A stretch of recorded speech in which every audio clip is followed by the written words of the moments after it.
I'm Julia Sondu, showing you where development is happening. Please come and join us. We have credible intelligence from a number of sources, including from released hostages, indicating that Hamas held hostages at the Nasser Hospital in Khan Yunis, and that there may be bodies of our hostages in the Nasser Hospital facility. Israeli Special Forces raid largest functioning hospital in Gaza. Israeli Special Forces raided Nasser Hospital in Gaza, the largest functioning hospital in the enclave, after laying siege to the facility for days. The Israel Defense Forces, IDF, said it had detained a number of suspects in Thursday's raid, which it said was led by intelligence gathered in part from released hostages. Israel said it believed the bodies of hostages were being held inside the hospital.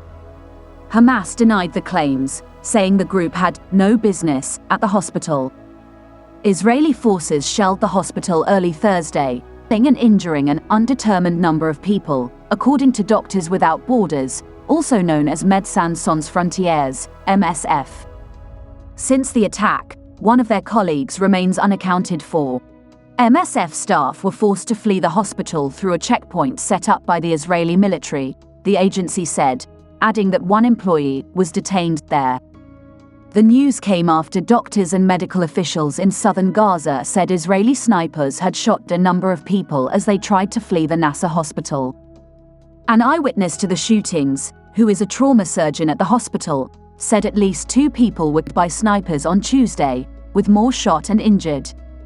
Commenting on Thursday's raid, Israeli Rear Admiral Daniel Hagari said, Hamasists are likely hiding behind injured civilians inside Nasser Hospital right now. One former hostage told CNN last month that she was held at Nasser Hospital, and which Hamas denied. Israeli military bulldozers dug up the mass graves inside the complex walls, Dr. Al-Qidra, spokesperson for the Ministry of Health, said earlier. On Thursday, the forces stormed the maternity building and conducted a search operation inside, he added. CNN has asked the IDF for its response to those allegations on Thursday. The IDF has not so far responded to any allegations levied by the ministry. Later, Israeli forces forced hospital management staff to house nearly 200 patients, 95 medical workers, 11 of their families, and 165 companions and displaced people without food, without infant formula, and with severe water shortages, according to Dr. Al-Qidra. Displaced patients and medical staff are afraid. The raid comes after hundreds of civilians were forced by Israeli forces to leave the hospital, which they had been using as a shelter. Video filmed on Tuesday showed columns of smoke at its perimeter, an Israeli bulldozer destroying a hospital perimeter wall, and an armored vehicle entering the hospital grounds. The sound of gunfire can be heard throughout. At least 8 people trying to escape along the route came under gunfire on Tuesday, the trauma surgeon at the hospital, who asked not to be named for security reasons, told CNN. Among those injured, according to the surgeon, was a 16-year-old boy shot with 4 bullets at the hospital gate. In a series of voice notes, the surgeon said medical teams at the hospital have been under intense bombardment for at least 3 days. His testimony was shared with CNN by his colleague. Israel has repeatedly said that its military forces do not target civilians. In a video seen by CNN, men, women and young children carrying rucksacks frantically gather their belongings before evacuating the hospital. The sound of Israeli drones overhead can also be heard. Israeli forces bombed a warehouse containing medical supplies, the surgeon said Wednesday. Early Thursday, after the shelling, the surgeon said he cannot leave Nasser because there are patients who need care.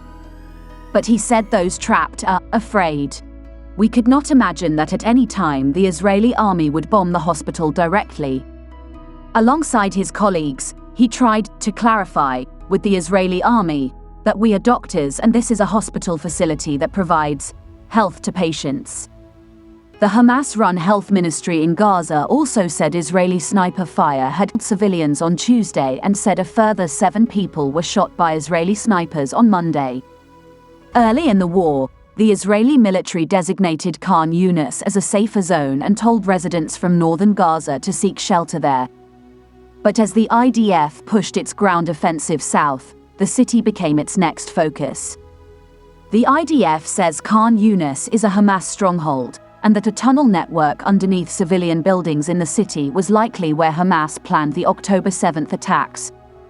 The destruction of the city of Khan Yunis due to Israel's military campaign is widespread, with many buildings completely destroyed and the rubble bulldozed away, CNN witnessed. In the west of the city, where the hospital is located, the Israeli military said it was targeting Hamas outposts, infrastructure, and command and control centers. Hamas has denied hiding in hospitals and other civilian structures, and CNN cannot independently verify either claim. Apocalyptic landscape. Vital medical services at the hospital had collapsed in late January, according to MSF, and staff were left with very low supplies that are insufficient to handle mass casualty events.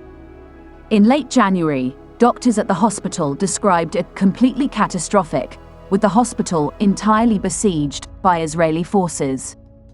Video filmed on Tuesday at the hospital shows columns of smoke at its perimeter, an Israeli bulldozer destroying a hospital perimeter wall, and an armored vehicle entering the hospital grounds. The sound of gunfire can be heard throughout. Sewage water is flooding the emergency ward, and electrical generators will stop within 72 hours if the Israeli bombardment persists, Dr. Al-Qidra, the spokesman for the Hamas-run Ministry of Health in Gaza, said on Wednesday. With so much destruction in northern Gaza and the current offensive unfolding in the southern part of the besieged enclave, MSF said that many people have no safe place to flee. People ask us, where is it safe? Where should we go? But there is no answer to that, and it really leads to a feeling of despair, said Lisa McInner, a MSF project coordinator in Gaza. MSF condemned the Israeli military's order to evacuate patients, staff and displaced people from Nasser Hospital, saying, "People have been forced into an impossible situation. Stay at Nasser Hospital against the Israeli military's orders and become a potential target, or exit the compound into an apocalyptic landscape where bombings and evacuation orders are a part of daily life," McInner said. Hospitals should be considered as safe places and shouldn't even be evacuated in the first place. This is the end of our program today. See you on Intervlog same time tomorrow. Thanks for watching. Please like and subscribe to my channel and press the bell icon to get new video updates. Thank you for watching Intervlog.